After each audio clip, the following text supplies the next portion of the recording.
Today we're at Mistletoe Wineries and we're here with Ken Sloan and we're at this year's harvest. Tell us a little bit about the harvest, Ken.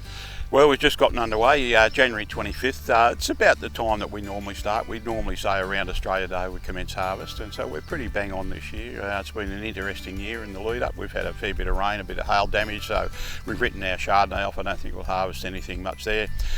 This is our Semillon that we're harvesting today from the block here behind us, and we're only taking the prime bunches. There's a little bit of damaged stuff in there, probably about 5%, but the stuff that's coming off is at optimum ripeness, optimum sugar levels, and the acids are still really high, which is important when you're trying to make really good wine.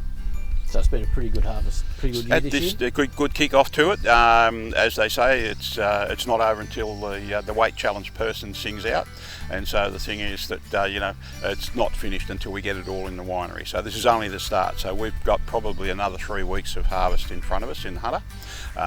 We will move on from the Semillon today to the white muscat that we grow here, particularly to make a couple of special wines, and then we will harvest our Shiraz last. And the Shiraz is coming along nicely. It's really good, clean fruit. It looks absolutely fantastic this year, but we probably won't harvest that until around the 10th of February. So by the time we get that through ferment is nearly a month away from now. Right, so what sort of varieties do you do here?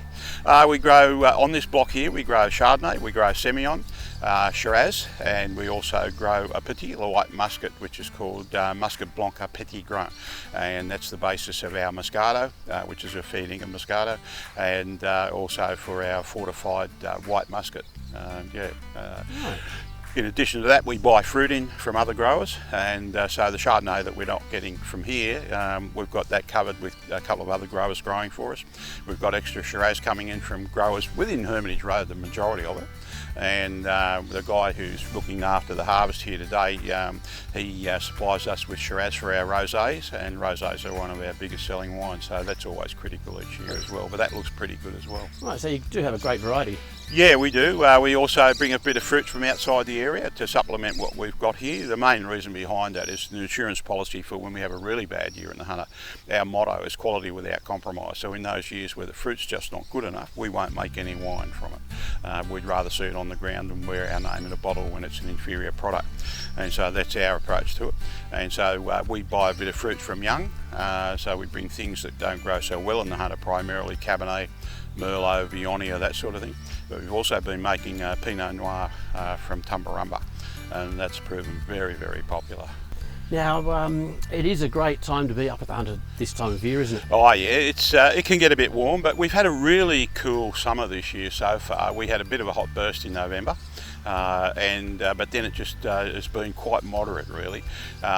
We remember the weather by the vintages, and the thing is this is very similar to 2000 vintage where we had a really lovely cool vintage, just enough rain at the right time. We had a bit more than what we needed this year. We could have done with a little bit less, but we're here and it's all in good condition.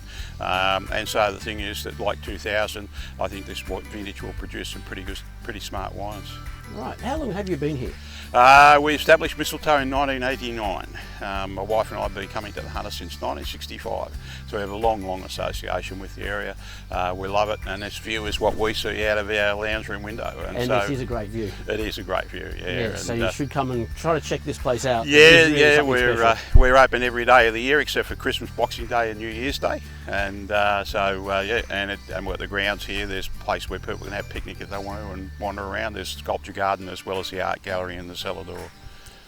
Well, there's no better time to be here, so if you can make it, please do come up here. Please come on up, and the wines taste so much better on the veranda, and I have it on good authority from my wife that it's actually stopping the virus dead in its tracks. And also at the same time, we haven't seen any lions or tigers, so it must be working well. There you go. Yeah. Thanks, Ken, for having us up here. No worries, pleasure. Thank you.